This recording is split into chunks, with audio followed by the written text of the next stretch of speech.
Hi friends, నేను మీ Bhaskar మెకలా. So మొత్తానికి first day of voting అనేది నిన్న మిడ్ నైట్ ఎపిసోడ్ అయిపోయిన దగ్గర నుంచి ఆల్రెడీ ఓటింగ్ లైన్స్ అయితే ఓపెన్ అయిపోయినాయి. అండ్ నిన్న మిడ్ నైట్ నుంచి ఇప్పటి వరకు ఉన్న ఓటింగ్ లైన్స్ ఏ విధంగా ఉన్నాయి ఏంటి, అసలు నిజంగానే ఫ్యాన్ బేస్ వెనకాల ఉన్న వాళ్ళ ఫ్రెండ్స్ సపోర్ట్ చేస్తున్నారా, అసలు వీళ్ళకి ఈ రేంజ్లో ఓటింగ్ ఎట్లా వస్తుంది, అండ్ మనం అనుకున్న వాళ్ళకంటే ఎక్కువగా వీళ్ళకి అంత సినిమా లేదురా అనుకునే వాళ్ళకి కూడా ఈ రేంజ్ ఓటింగ్ ఎట్లా పడుతుందో నాకు అర్థం కావట్లేదు. బట్ ఈసారి డేంజర్ జోన్లో ఉంది మాత్రం ఖచ్చితంగా. ఎవరు ఎన్ని చెప్పినా కూడా పృథ్వీ అండ్ అవినాష్ వీళ్ళిద్దరూ డేంజర్ జోన్లో ఉన్నారు, వెరీ డేంజరస్ పొజిషన్లో ఉన్నారు. మిగతా వాళ్ళు లేరని కాదు, బట్ వీళ్ళైతే వెరీ డేంజరస్ పొజిషన్లో ఉన్నారు, అందుకే క్లారిటీగా చెప్తున్నాను. అండ్ నిన్న జరిగిన నామినేషన్స్ ఏదైతే ఉందో ఆ నామినేషన్స్కి మామూలు రచ్చ కాదు, ఓ రేంజ్లో వాళ్ళ ఓటింగ్ అనేది ఇంక్రీజ్ అయిందని చెప్పుకోవచ్చు అనమాట. సో మొత్తానికి ఫస్ట్ డే ఆఫ్ ఓటింగ్ ఏ విధంగా ఉంది ఏంటి, ఓపెనింగ్ ఓటింగ్ ఏ విధంగా ఉంది 11th వీక్ అనేది క్లియర్గా మాట్లాడుకుందాం. ఖచ్చితంగా మీలో ఎవరైనా మన ఛానల్ ఫస్ట్ టైం చూస్తున్నట్లయితే సబ్స్క్రైబ్ చేసుకోండి, ఒక లైక్ వేసుకొని వీడియో ఎండ్ వరకు చూసే ప్రయత్నం అయితే చేయండి. సో మొత్తానికి టాప్ పొజిషన్ వచ్చేసరికి మాత్రం గౌతమ్ కృష్ణ ఉన్నాడు. సో గౌతమ్ కృష్ణ టాప్ పొజిషన్లో ఉన్నాడు అండ్ 38% తోటి. నిన్న జరిగిన నామినేషన్స్ ఏదైతే ఉందో కంప్లీట్గా గౌతమ్ కోసమే అన్నట్టుగా ప్లాన్ చేసినట్టుగా అనిపించింది నాకు. ఎందుకంటే అంత క్లారిటీ, అంత మెచ్యూరిటీ, అసలు ఏమన్నానా ఎవరికి వాళ్లకు కావాల్సిన ఆన్సరు కావాల్సినట్టుగా చెప్పడం, అగ్రెసివ్ కూల్గా, అసలు ఏ రేంజ్లో పృథ్వీకి అండ్ యష్మి మన ప్రేరణకి చెప్పిన క్లారిటీ అయితే మామూలుగా లేదు. ప్రేరణకి ఒక రేంజ్లో ఇచ్చారు. సీతాఫల గురించి ఆమె మనసులో ఎంత గ్రజ్ పెట్టుకుంది, ఎంత పగ పెట్టుకుంది, అంత పగ పెట్టుకున్నా కూడా ఆమెకు ఎంత క్లారిటీ ఇవ్వాలి, ఆయన సిగ్గు లేదా అన్నదానికి కూడా చాలా క్లారిటీగా ఫ్లోలో చెప్పేసినారు తప్పితే పాయింట్అవుట్ చేసి నువ్వు చేసింది ఇది అది అని ఏం చెప్పకుండా చాలా క్లారిటీగా పాయింట్ టు పాయింట్ చెప్పినాక ప్రేరణ దగ్గర ఆన్సరే లేదు. ఇది కదా మనకు కావాల్సింది కంటెస్టెంట్స్ దగ్గర నుంచి, అలా కదా ఉండాల్సింది అన్నట్టుగా అనిపించింది నాకు. అండ్ ఇంకొకటి ఏంటంటే మెయిన్గా చెప్పుకోవాల్సింది పృథ్వీ. సో పృథ్వీకి అసలు అగ్రెసివ్నెస్ రాకుండా చాలా క్లారిటీగా కూసబెట్టి మరీ దన్న బుల్లెట్లు దించినట్టుగా అనిపించింది నాకు. ఏంద్రా ఇంత కూల్గా హ్యాండిల్ చేస్తాడా గౌతమ్, అండ్ పృథ్వీ కూడా ఇంత కూల్గా ఏం చెప్పాలో తెలియక ఓకేరా నీకు ఇష్టం లేకపోతే వద్దురా అని చెప్పేసి వదిలేసుకొని అరే నీ సావు నువ్వు చావురా నేను నిన్నరా అన్నట్టుగా మొత్తానికి గ్రూపే కాదు ఏకంగా ఆ గ్రూప్లో ఉన్న లూప్ హోల్స్ కూడా ఎవరు ఏం చేస్తున్నారు ఎవరు ఏంది అనేది కూడా చాలా క్లారిటీగా ఎవరు ప్రొటెక్ట్ చేస్తున్నారు ఎవరికి ప్రొటెక్ట్ చేస్తున్నారు అనే దాని మీద కూడా చాలా క్లారిటీగా క్లీన్ అండ్ నీట్గా పృథ్వీకి అయితే క్లారిటీ ఇచ్చాడు. అండ్ ఇంకోటి ఏంటంటే నేను నా ఫ్రెండ్స్ కోసం ఆడతాను, నా ఫ్రెండ్స్ కోసం చేస్తానంటే దీంట్లో ఒక క్లారిటీ ఇచ్చాడబ్బా. ఇప్పుడు కప్ వస్తుంది, కప్పు గెలిస్తే మీ ఫ్రెండ్స్కి ఇచ్చేస్తావా అనే డైలాగ్ కూడా వస్తుంది. అండ్ ఫ్రెండ్స్కి ఇవ్వడం ఏంది, ఇప్పుడు నిఖిల్ నువ్వే ఉన్నావు అనుకో, అప్పుడు ఏం చేస్తావంటే అప్పుడు ఆ గేమ్ ఆడతాం, అప్పటిదాకా ప్రొటెక్ట్ చేసుకుంటూ వస్తాడంట, అప్పుడు గేమ్ ఆడతాడంట. మరి అది ఎంతవరకు కరెక్ట్ ఏంటి అనేది చూడాలి. సో ఈ విధంగానే అసలు పృథ్వీకి ఒక జెన్యూన్ గేమర్ అనుకున్న దగ్గర నుంచి మొత్తానికి కంప్లీట్గా ఆయన గ్రాఫ్ అనేది ఆయననే చెడగొట్టుకుంటూ వస్తున్నాడు.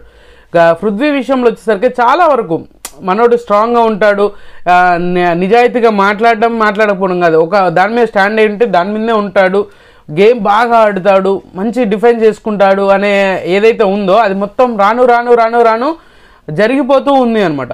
ఎందుకనంటే నామినేషన్స్ తర్వాత వచ్చేటి అన్నీ ఫ్యామిలీ వీకే కాదుకే ఫ్యామిలీస్ వస్తాయి కాబట్టి సో పెద్దగా ఓటింగ్ మీద ప్రభావం చూపించకపోయినా, ఎందుకంటే హైపర్ ఇప్పుడు మరీ ఒక ఎమోషనల్ బాండింగ్ ఉంటే వాళ్ళకి ఓట్లు వేయాలని చూస్తారు, హెల్ప్ అవ్వచ్చు. బట్ ఏంటంటే ఇక్కడ ఓటింగ్ అనేది నిన్న జరిగిన దాన్ని బేస్ చేసుకుని ఖచ్చితంగా ఓటింగ్ అనేది పెరగడం తగ్గడం జరుగుతూ ఉంటుంది. సో ఆ విధంగా చూసుకుంటే గౌతమ్ కృష్ణ చాలా క్లారిటీతో ఉన్నాడు. అండ్ బిగ్ బాస్ ఈసారి పోయిన సీజన్ కంటే ఈసారి చాలా బీభత్సమైన మెచ్యూరిటీతో ఉన్నట్టుగా నాకు అనిపించింది.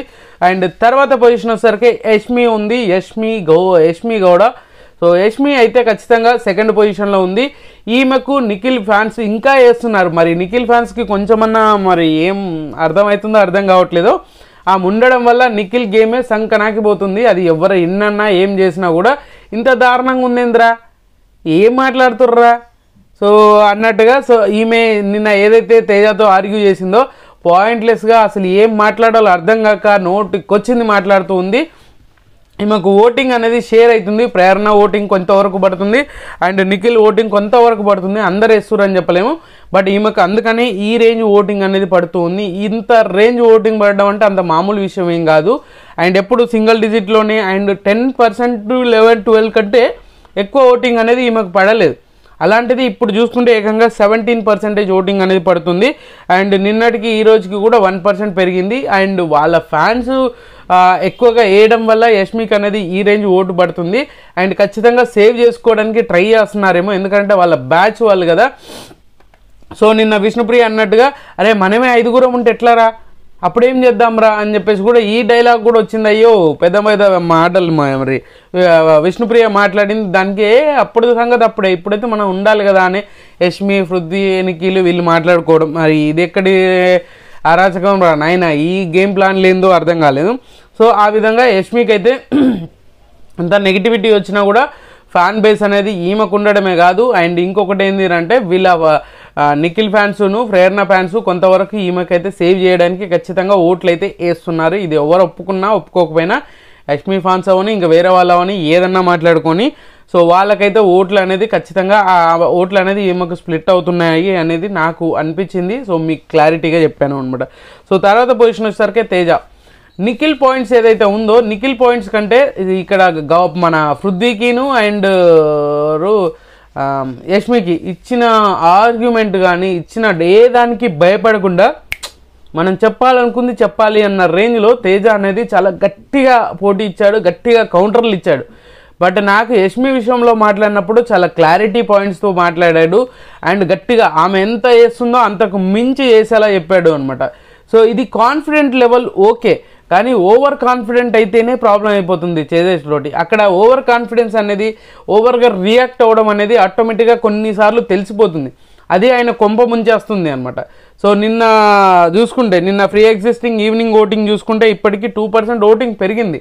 తేజలో ఒక మంచి కంటెంటర్ ఉన్నాడురా అని చెప్పేసి అనుకున్నాం కదా, అదే జరిగింది. బట్ అయినా కూడా తేజ ఇంకా కొంచెం వరకు కంట్రోల్ చేసుకొని కట్ మాటలు మాట్లాడడం బెటర్. ఈ లాగడము ఈ లాగి దాన్ని సాగదీసి సాగొట్టేదానికంటే సర్రమని ఒక్క పాయింట్ తోటి బుల్లెట్ దించేలాగా ఉంటే బాగుంటుంది.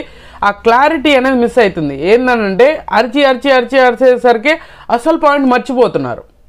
ఇప్పుడు ఆపోజిట్లో ఉన్న వాళ్ళు కానీ తేజ కానీ ఆ అసలు పాయింట్ని మిస్ అయిపోతుంది, మిస్ఫైర్ అయిపోతుంది. ఆ ఓవర్ కాన్ఫిడెన్స్ లాగాల్సిన అవసరం లేదు. నువ్వు పాయింట్ టు పాయింట్ కరెక్ట్ చెప్పావు కదా, అరువు.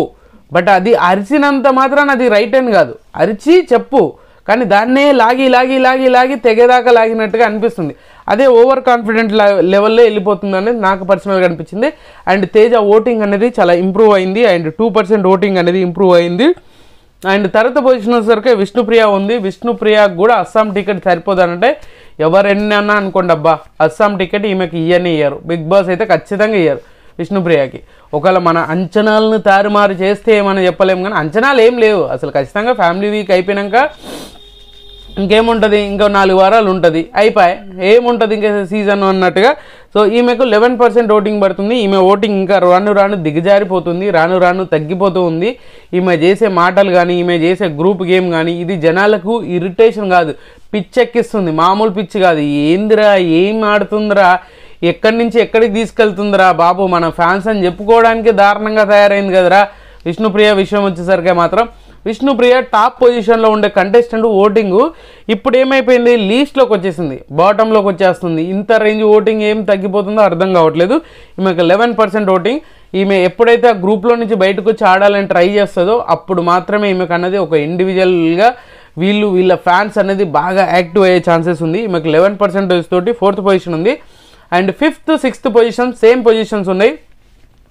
నాకెందుకో పృథ్వీరాజు ఈ యాటిట్యూడ్ ఓవర్ యాంగర్ వల్ల ఈయన అనవసరంగా ఏదో డిఫరెంట్గా ఇక మొత్తం నేనే తోపు, నేనే తురుము, నేనే బాడీ బిల్డరు అనే రేంజ్లో ఉండి ఈయన చేసే యాటిట్యూడ్ ఏం రా, దమ్ముందా, రా చూసుకుందాం, ఇట్లనేనా, బయటికి రా చూసుకుందాం, ఇడ చూసుకుందాం, నేను నెక్స్ట్ టార్గెట్ నువ్వేరా, నేను ఓడిపోయిన పర్లేదు, ఇలాంటి మాటలు ఏమైపోతున్నాయంటే పాపం మననుడి పృథ్వీ మీద ఉన్న ఒక మంచి ఇంప్రెషన్ను కూడా ఆ మంచి గేమర్ రా అనుకునే దగ్గర నుంచి మంచి ఏమంటారు